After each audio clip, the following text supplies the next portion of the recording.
Hi students, physicsல நம்மளுடைய முதல் பாடம் nature of physical world and measurement.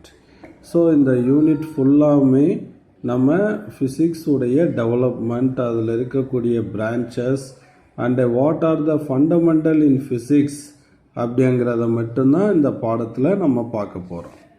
So அழகாக சில பக்கங்களில் இன்ட்ரொடக்ஷன் கொடுத்துருக்கான். அதில் ஃபஸ்ட் இன்ட்ரொடக்ஷன் பார்ப்போம். The word science has its root in the Latin verb scientica, meaning to know.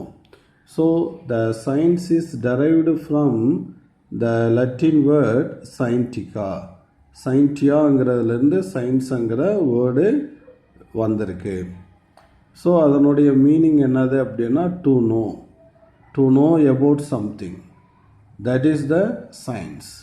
In Tamil we say அறிவியல் அப்படின்னு நம்ம சொல்வோம். ஸோ நோவிங் த ட்ரூத் அப்படின்னு ஒரு மீனிங் இருக்குது.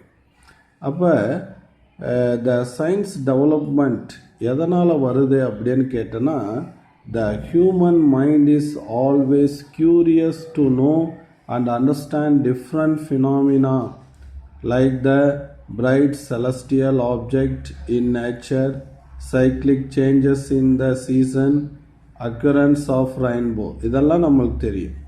ஸோ இதெல்லாம் இன்றைக்கி ரீசன் நம்மளுக்கு தெரியும். பட் ஆரம்பத்தில் என்னன்னு தெரியாது. Human mind is always curious அப்படின்னா தீவிரமாக சிந்திக்கக்கூடிய தன்மை, தெரிந்து கொள்ளக்கூடிய தன்மை, என்கொயரி பண்ணக்கூடிய தன்மை. எதை பற்றி என்கொயரி பண்ணுறான்? அண்டர்ஸ்டாண்ட் டிஃப்ரெண்ட் ஃபினாமினாஸ், தன்னை சூழ்ந்து நடக்கக்கூடிய அந்த சுற்றி நிகழக்கூடிய அந்த ஃபினாமினாவெல்லாம் அவன் டிஸ்கஸ் பண்ணுறான். He think about the bright celestial object in nature. அப்போ இரவு நேரங்களில் இருக்கக்கூடிய அந்த நட்சத்திரங்கள், நிலா, இதெல்லாம் பார்க்குறான். அதே மாதிரி சில காலம் மழை பெய்யுது, சில காலம் வெயில் அடிக்குது, அந்த cyclic changes in the seasons அதையும் பார்க்குறான். அடுத்து மழை பெஞ்சு முடிஞ்சோன்னா வானத்தில் அழகான ரெயின்போ உருவாகுது. அதையெல்லாம் பார்த்துட்டு இதெல்லாம் எதனால் ஏற்படுது அப்படிங்கிறத அவன் தீவிரமாக சிந்திக்க தொடங்குறான். The inquisitive mind looks for meaningful patterns and relation in such phenomena. அப்போ மேலே சொன்ன இந்த நிகழ்வுகள், இந்த வானவில் ஏற்படுதல், rainbow, changes in seasons, so இதெல்லாம் எதனால் ஏற்படுது, what is the reasons behind it, அதை பற்றி அவன் என்ன பண்ணுறான் அப்படின்னா enquire about that things. So அவனுடைய இன்குஸ்டிவ் மைண்ட் அந்த பேட்டர்ன் எல்லாம் எதனால் ஏற்படுது அப்படிங்கிறத ஆராயுது. Today's modern science and technology is an offshoot of the understanding of nature. இன்றைக்கி நம்ம டெக்னாலஜிக்கல் வேர்ல்டில் நம்ம வாழ்ந்துட்டுருக்கோம். இது எதனால் வருது அப்படின்னு கேட்டோன்னா, பை அண்டர்ஸ்டாண்டிங் த நேச்சரை பற்றி அண்டர்ஸ்டாண்ட் பண்ணதுனால நம்மளுக்கு கிடைச்சது அப்படின்னு சொல்கிறான். ஸோ வாட் இஸ் சயின்ஸ் அப்படிங்கிறதுக்கு இங்கே ஒரு அழகான பதில் சொல்லியிருக்கான். Science is systematic organization of knowledge gained through observation, experimentation and logical reasoning அப்படின்னு சொல்கிறான். அப்போ சயின்ஸுங்கிறது ஒரு சிஸ்டமேட்டிக் ஸ்டடி. அப்சர்வ் பண்ணணும், அடுத்து எக்ஸ்பெரிமெண்டேஷன் பண்ணணும், அடுத்து அதை அந்த எக்ஸ்பெரிமெண்டல் ரிசல்ட்டை நம்ம லாஜிக்கலாக நம்ம திங்க் பண்ணணும். அதுதான் சயின்ஸ் அப்படிங்கிறது. அப்போ ஆரம்பத்தில் நாலேஜ் ஆஃப் சயின்ஸ் எதை பற்றி டீல் பண்ணுச்சுன்னா, it deal about non living things and living things அப்படின்னு ரெண்டு பிரான்ச்சாக அது டீல் பண்ணுச்சு. அப்போ the knowledge of science dealing with non living thing is physical science. அப்போ நான் லிவிங் திங்ஸை பற்றி படிக்கக்கூடிய அந்த ஸ்டடிக்கு பேர் என்ன பேருன்னு சொன்னோம்? Physical science. அப்போ ஃபிசிக்கல் சயின்ஸ்னால் அதில் என்னென்ன வரும்? Physics and chemistry. And that dealing with living திங்ஸை பற்றி படிக்கக்கூடிய அந்த ஏரியாவுக்கு பேர் பயாலஜிக்கல் சயின்ஸ் அப்படின்னு சொல்லுவோம். அதில் எது வரும்? Botany, zoology. Curiosity driven observation of natural happening was the origin of science அப்படின்னு சொல்கிறோம். அப்போ இந்த நம்ம சூழ்ந்து நடக்கக்கூடிய அந்த நேச்சுரல் ஹேப்பனிங்ஸ்னால் இப்போ டே நைட் வர்றது, அதே மாதிரி மழை பெய்கிறது, ரெயின்போ உருவாகிறது. ஸோ இந்த நேச்சுரல் ஹேப்பனிங்ஸை பற்றி கியூரியஸ் ட்ரிவன் அப்சர்வேஷன் நல்லா ஆழ்ந்து ஆராய்ந்ததன் விளைவாக தான் இந்த சயின்ஸ் உருவாச்சு அப்படிங்கிற விஷயத்த சொல்கிறான். த word science was coined only in 19th centuryல தான் இந்த அறிவியல்ங்கிற வார்த்தை உருவாயிருச்சு. ஆரம்பத்தில் இதுக்கு நம்ம கொடுத்த பேர் நேச்சுரல் ஃபிலாசபி. நேச்சரை பற்றி படிக்கிறதுனால நேச்சுரல் ஃபிலாசபி தான் ஆரம்பத்தில் இது கொடுத்த word. When ancient civilization knew and practiced astronomy, chemistry, human psychology and agriculture அப்படின்னு சொல்கிறோம். அப்போ natural philosophy earlier name given to science. அப்போ எது மட்டும்தான் நம்மளுக்கு தெரியும்? ஆன்சியன் சிவிலைசேஷன், நாகரிகங்கள் மெல்ல மெல்ல வளர்ந்தது. அடுத்து அஸ்ட்ரானமினா இந்த வானத்தில் இருக்கக்கூடிய அந்த கோள்களினுடைய நிலை, பிளானட் பொசிஷன், ஸ்டாரோடைய பொசிஷனை வச்செல்லாம் ஸ்டடி பண்ணுறது. அடுத்து கெமிஸ்ட்ரி, அடுத்து ஹியூமன் ஃபிசியாலஜி, அக்ரிகல்ச்சர், இதெல்லாம் டெவலப் ஆனதாக சொல்கிறாங்க. ஸோ ஆரம்பத்தில் வென் த ரைட்டிங் எல்லாம் டெவலப் ஆகாத போது just they give oral communication was the mode of conveying knowledge. அப்போ சும்மா பேச்சு வழக்கத்தில் தான் அவங்க நாலேஜ், ஒருத்தர் கிட்ட இருக்கக்கூடிய விஷயங்களை இன்னொருத்தங்க ஓரல் கம்யூனிகேஷன் மூலமாக தான் பகிர்ந்துக்கிற முடிஞ்சது. when writing system were not yet developed அப்படின்னு சொல்லுவாங்க.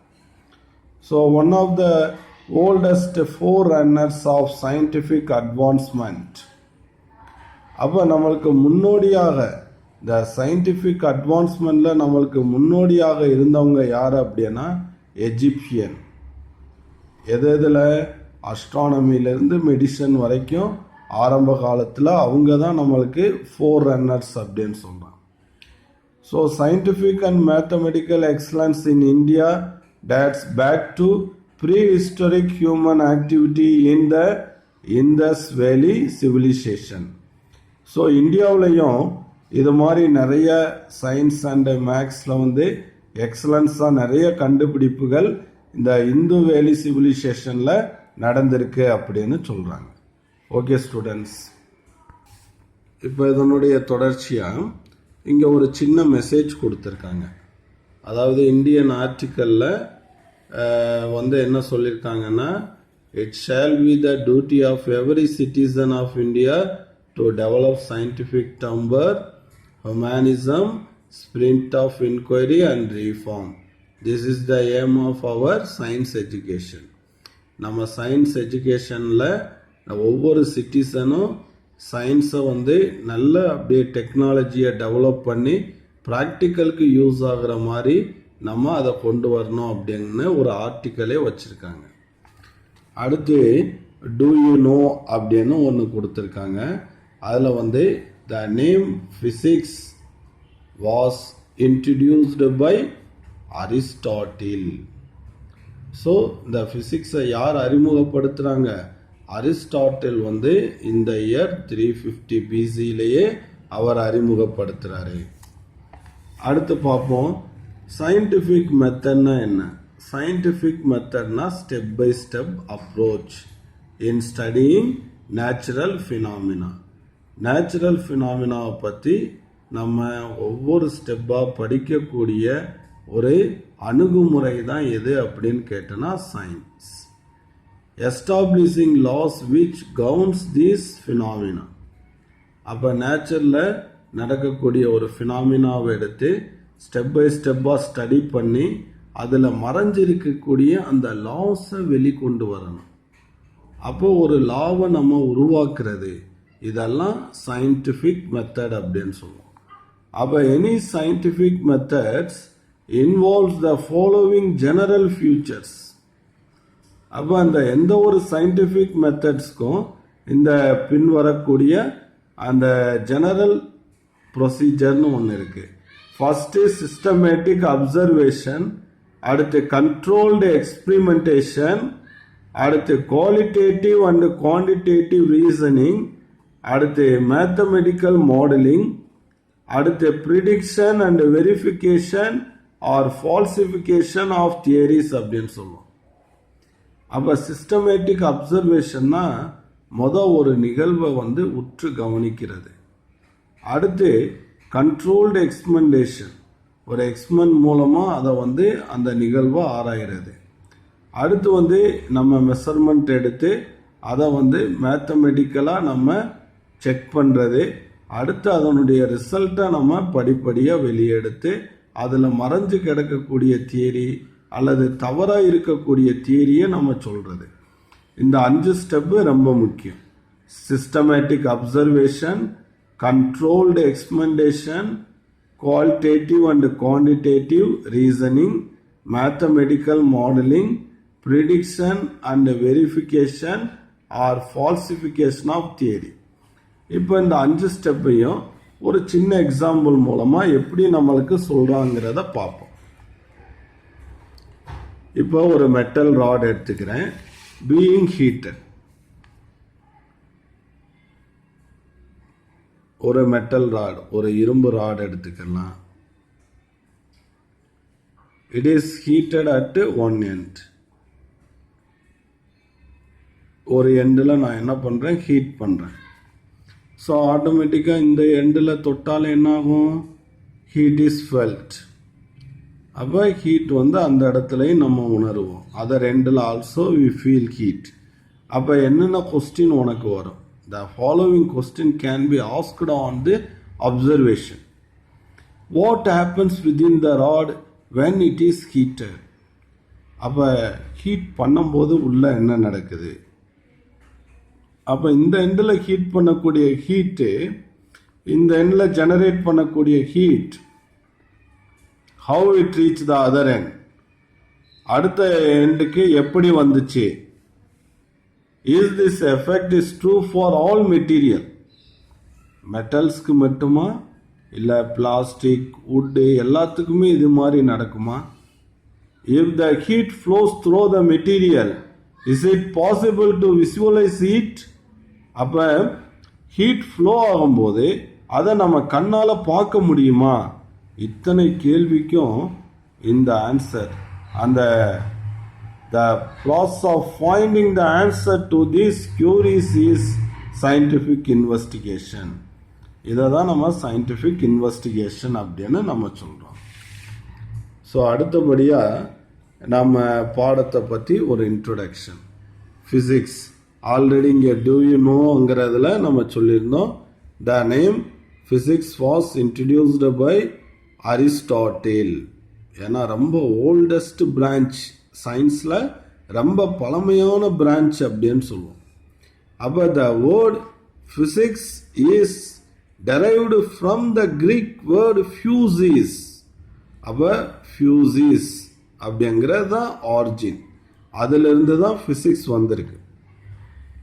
ஃபியூசிஸ் மீனிங் நேச்சர், நேச்சர் இயற்கை. அப்போ வாட் இஸ் ஃபிசிக்ஸ் அப்படின்னு கேட்டால் ஒரே வரியில் ஆன்சர் இங்கே கொடுத்துட்டான். The study of nature and natural phenomena. இயற்கை, இயற்கையின் நிகழ்வுகளை பற்றி அறிந்து கொள்ளக்கூடிய அந்த ஸ்டடிக்கு பேர் தான் ஃபிசிக்ஸ் அப்படின்னு கொடுத்துருக்கான். இப்போ அதுக்கு தான் நம்ம ஆரம்பத்தில் பேசினதெல்லாம் இங்கே வரும். Why day and night happening அழகாக சொல்லுவீங்க, due to rotation of earth அப்படின்னு சொல்லுவீங்க. And cycle of season, why rainbows happen, எல்லாத்துக்கும் இன்னைக்கு நம்மளுக்கு ஆன்சர் இருக்கு. So these are all natural phenomena.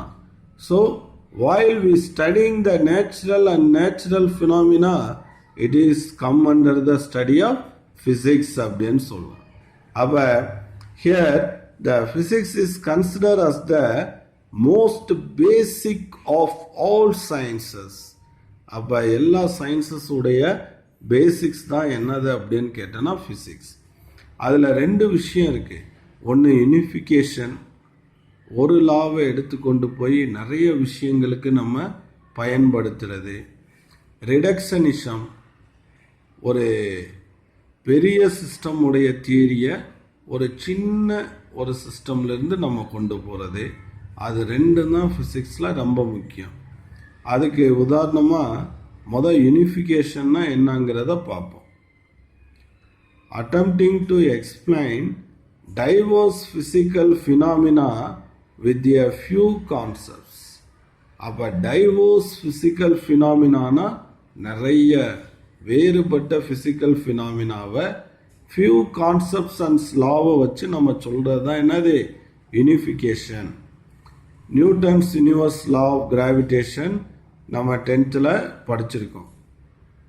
The force between two objects, force of attraction between two objects is directly proportional to the product of masses and inversely proportional to the square of distance between them அப்படின்னு நீங்கள் எடுத்தோன்னே பாடத்தில் படிச்சிருப்பீங்க.